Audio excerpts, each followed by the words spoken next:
तेलंगाना कांग्रेस के रुकन असेंबली जग्गारेड्डी ने विजयदशमी की तकरीब के दौरान दिलचस्प तबसरा किया। उन्होंने कहा कि वो आइंदा 10 सालों में रियासत के वजीर आला बन जाएंगे। जग्गारेड्डी जो असेंबली में संगारेड्डी हल्के की नुमाइंदगी करते हैं, उन्होंने अपने हल्के में कल शब विजयदशमी की तकरीब में शिरकत की और आवाम से दरख्वास्त की कि वो उनकी ख्वाहिश की तकमील के लिए प्रार्थना करें। उन्होंने कहा कि चूंकि इंतखाबी ज़ाब्ते अखलाक नाफिज है, इसलिए वो ज़्यादा बात नहीं कर रहे हैं, वरना मजीद बातें करते।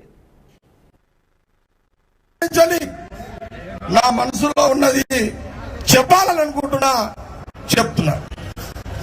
కోరుకున్న తప్పు కాదు, కోరుకుంటున్నా. నా కోరిక ఒకటే, ఈ రాష్ట్రంలో సంగారెడ్డి అంటే జగ్గారెడ్డి అంటే అవునా కాదా? ఎవరన్నా కాదనగలరా? ఈ రెండు రాష్ట్రాలు ఎవరైనా కాదనగలరా?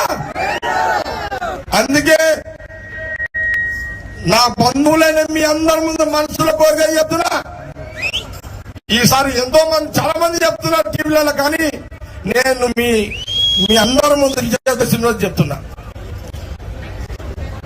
జగ్గారెడ్డి మీద విశ్వాసంతో, నమ్మకంతో నేను మీకు ఫోన్ దొరికినా దొరకపోయినా నా పెళ్ళని దొరుకుతా మీకు ఫోన్లలో, నా ఫాలోవర్స్ దొరుకుతారు మీకు.